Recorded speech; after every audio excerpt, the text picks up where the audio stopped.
And guys, nasa 6.91 na ano na siya, dollar. So yan, kung i-convert mo yan sa pesos, parang nasa 300 plus or magpo 400 pesos na siya. So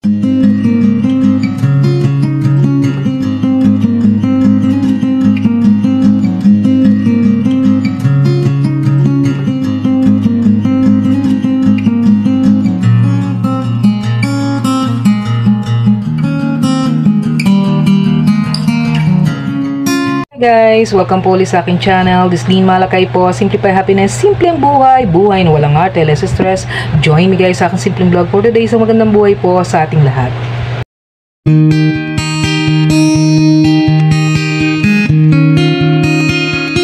Guys, bilang isang nanay, so ayan, napaka-thankful ko kasi yung aking pag-YouTube po is ayan, nakakatulong po talaga ito sa aking, ayan, sa aking budget. So ayan, kahit paano na kumikita tayo. So ayan, gusto ko lang i-share sa inyo. So siguro from buhat ngayon gagawa tayo ng mga short video para dito sa ating channel o yung ating experience about sa pag-YouTube. So ayan, magkano po ba yung aking kinita, ayan, sa 3K views. So meron po akong isang video na ayan, umabot po siya ng 3K views. So natutuwa po ako sa araw, nag-scroll po ako. So nakita ko po yung yung kanyang kinita. So itong video na to is yan, more on experience ko po, so about sa life insurance. So mga sinishare ko naman po dito sa aking mga video is tungkol po sa aking mga experience bilang isang nanay. So yan, yung 3K views na yan.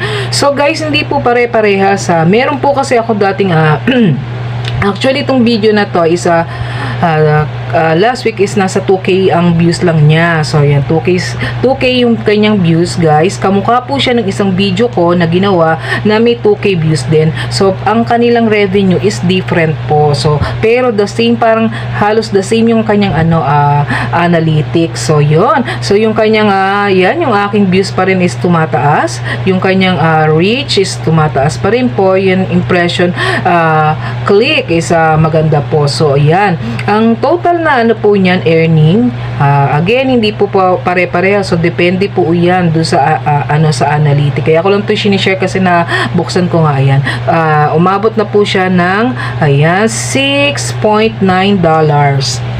And guys, nasa 6.91 na na siya, dollar. So yan, kung i-convert mo yan sa pesos, parang nasa 300 plus or magpo 400 pesos na siya. So yan, natuwa lang po ako. So pa rin po, tumataas po yung kanyang views, yung kanyang So depende po yan, hindi po pare-pareha. So yan, yung kinukwento ko lang sa inyo to kasi natutuwa nga ako. Kasi nga yung pag-YouTube ko is kahit paano yan, kumikita yung ating small channel. So yun, keep uploading lang po, mag-upload lang po tayo ng mag-upload. So last week po yung na yan is nasa 2,000 lang po yan nasa 2,000 views. So yan, kahit paano po gumagalaw siya. So yan, nag-earn pa rin po siya, nag-earn. So yan, umabot na po siya ng 6.91 dollars. So yun, US dollar. So yan, convert nyo na lang po sa peso yan. So siguro mga nasa kulang 400 pesos na po yan. So diba kahit paano yan, yung ating pag-YouTube, yung ating pagiging small YouTubers ay ating napapakinabangan. So yun lang po yung gusto kong i-share. So yan, keep uploading lang po, uploading po sa mga kagaya ko na mga nanay. 6.91 dollars na earning niyan guys is wala po yung mga super chat, wala pong mga talagang yan po yung kanyang earning. So madalang naman po mga nagsusuper chat ngayon or super thanks kasi nga po sa hirap ng buhay naman ngayon. So paano pa kayang makakapagbigay? So yan, upload lang po tayo para maka-earn po tayo dito sa YouTube. Sobrang tuwa ako kasi kahit paano tumataas yung kanyang views at saka yung kanyang earning. So yan, yung mga small YouTubers po na kagaya ko, yan, push lang po tayo at yan, by November ata magkaroon tayo ng bagong sa monetization. So yun. So yan guys, thank you for watching, and if you are new to my channel, ayan, kahit paano may ideas kayo. So yan, and if you are new to my channel po, don't forget po to like, to subscribe, to share this video, and don't forget po to hit the red button for notification of mga upcoming videos. Ang magandang buhay po sa ating lahat.